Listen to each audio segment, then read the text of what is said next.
First of all, I want to thank the President of the United States, who sends his best to all the great leaders assembled here, because he's empowered us to find a diplomatic resolution to a host of issues that matter to the American people, but I think the world. The opening of the Strait of Hormuz, the ending of the Iranian nuclear program, all of these things have already been accomplished. The question before us now is how much more can we accomplish together? Can we turn over a new leaf? Can we change relations in the Middle East permanently? Or do we go back to doing things the old way, which is not our preference, but is certainly very much something that can happen. I have a few other notes of appreciation. First of all, to the Prime Minister of Pakistan. A dear friend of the President's, a dear friend of mine, a guy who has been, with his leadership and his very careful and skilled negotiations, got us to this point. To his Field Marshal in Pakistan, Asim Munir. I will say that since Field Marshal Munir welcomed us with the Prime Minister in Islamabad, I have joked that I have two very, very important people in my life, an Indian and a Pakistani. The Indian is my wife, and the Pakistani is Field Marshal Munir. And I've probably talked to Field Marshal Munir more than I've talked to anybody else over the last 3 months. We would not be here without his statesmanship. He is, of course, a great military leader, but I think he showed himself to be a great diplomat. And, of course, to Sheikh Mohammed, who's an amazing friend of the United States of America, but has been also an important part of getting us to this point. I think it's important for the American people, but people all over the world to appreciate that what's brought us to this moment is the President's leadership and the President's willingness to see a Middle East that is much different 10 years from now than it was 10 years ago. And what we're trying to accomplish here is something very simple. Through diplomacy, through working together to transform the Middle East, where Iran and the Gulf have been at war with each other, or at least have had very unfriendly relations, where Iran has been a driver of regional instability. Now we see a future where everybody can work together to promote peace and prosperity for everyone. What we have already seen back home in the United States is lower gas prices. We've seen the free flow of oil and gas. We've seen peace. And now we're trying to build on that to see if we can build something even better and more sustainable for the future. This is a historic meeting. Never before, outside of Islamabad and here, so outside the last few months, never before has the Iranian and American leadership met at such a high level. What the President has asked us to do is turn over a new leaf, to transform our relationship with the people of Iran and to extend an outstretched hand that says to the people of Iran that if your leadership is willing to give up being a driver of regional instability, if they are willing to give up nuclear weapons ambitions for the long term, then the United States is willing to fundamentally transform our relationship with that country. That is certainly our goal. We've already made great progress over just the last few hours, and I expect that we'll make additional progress in the hours to come. Thank you all. Is it possible just one question, Mr. Vance?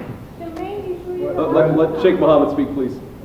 First of all, I would like to welcome you here, Mr. Vice President, Mr. Prime Minister, your leadership and Field Marshal leadership actually initiating that process. That's what brought us here today. I think that every one of you has highlighted how important is this meeting, how historic is that event, and how significant is that agreement, not only on the security of the region, but also for the security of the world and for the global economy. What we have done and what we have achieved, we wouldn't achieve it without the dedication and the hard work that was done by you, Mr. Vice President, and Mr. Steve Witkoff and Jared Kushner, Prime Minister and Field Marshal, and also on the Iranian side, Dr. Haribam and Dr. Arabi. I'd like to thank all of you for your leadership and determination that put us in this room, and this is not really the main celebration. Our celebration when we reach the ultimate agreement. Hopefully it is just the beginning, and I wish everyone all the best. Qatar will stay dedicated to this partnership to support these mediations until the end, until we reach a solution. We will always be a partner of bringing more peace, prosperity, and hopefully better future for our region. Thank you very much. Thanks, Sheikh. So guys, we'll take just a couple of questions, and then we're going to have to kick out the media and get started with the hard work. Go ahead. Mr. Vice President, thank you. Do you have a message for Prime Minister Netanyahu with regards to Israel's military operations in Lebanon? Well, first of all, we've seen great progress over the last just couple of days in ensuring that the ceasefire holds in Lebanon. These things are always a little bit messy. If you go back to how much was happening 3 months ago and compare it to 3 weeks ago, great progress has been made. If you go back to 3 weeks ago to 3 days ago, additional progress has been made. The president has committed us to see a full regional ceasefire. We found great partners in working with the Qataris, the Pakistanis, our friends in Israel. We're all working towards regional peace. There, of course, are going to be sometimes disagreements about precisely how to get there, but I actually feel great about where we are in Lebanon. There's still some additional wood to chop, but we're going to keep on working at it. And sir, is 60 days still realistic? Are you ready to stop genocide in Lebanon? As you know, your alignment, Israel has something like genocide in Lebanon. The main issue is stopping this. Well, ma'am, I think that the President of the United States and the United States of America have done more to stop the conflict in Lebanon than any government anywhere in the world over the last few months, and we're going to keep on working towards it. As I think a lot of you appreciate, peace is never easy. Peace always requires a little bit of work. It always requires a little bit of give and take. But the President of the United States is committed not just to peace between the United States and Iran.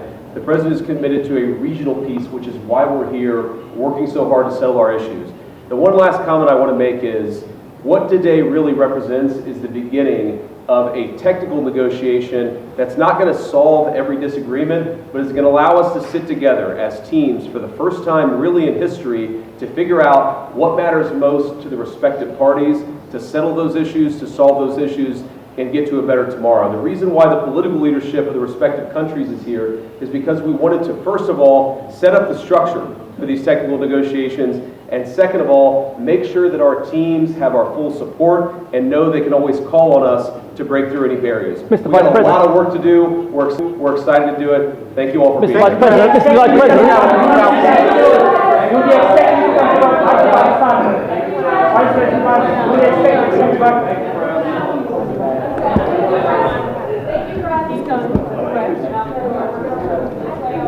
Excuse me, please. Yeah.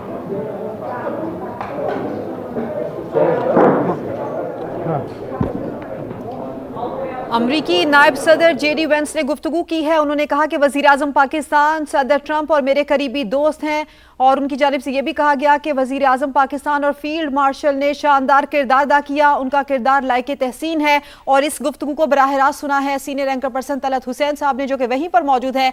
Talat साहब, share कीजिए। जी, मैं आपको इस वक्त बता सकता हूं कि ईरानी डेलीगेशन की आमद होने वाली है, और हम आपको 1 मिनट में ईरानी डेलीगेशन दिखाएंगे। टेक्निकली मैं आपको बता सकता हूं कि ईरानी डेलीगेशन ने ये मीडिया इवेंट मिस किया है, जिससे पता ये चलता है कि ईरानी डेलीगेशन अमेरिका के डेलीगेशन के साथ तस्वीर शायद ना बनाना चाहता, और हम आपको सुबह से बता रहे हैं कि कौन सी तस्वीर बनेगी, कौन सी तस्वीर नहीं बनेगी, वो डिसाइड करेगा कि यहाँ पर माहौल क्या है। तो इस वक्त हम आपको ईरानी डेलीगेशन की आमद के मनाज़र दिखा रहे हैं।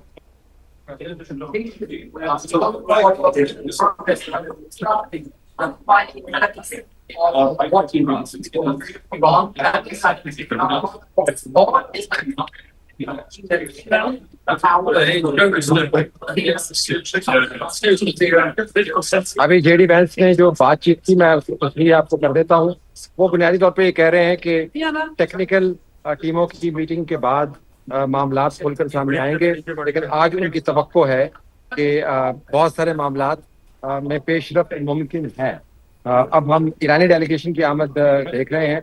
ईरानी डेलीगेशन के एक नुमाइंदे ने कमरे में कदम रखा, और उसके बाद फिर वो वापस चले गए, और उसके बाद कतरी वहाँ पर मौजूद थे, वज़ीर आज़म पाकिस्तान वहाँ पर मौजूद थे, वहाँ पर फील्ड मार्शल मौजूद थे, लेकिन ईरानी डेलीगेशन ने मुनासिब नहीं समझा कि वो कैमरों के सामने तस्वीर बनवाएं। तो ईरानी डेलीगेशन अभी भी इस तमाम मामले को मुकम्मल तौर पर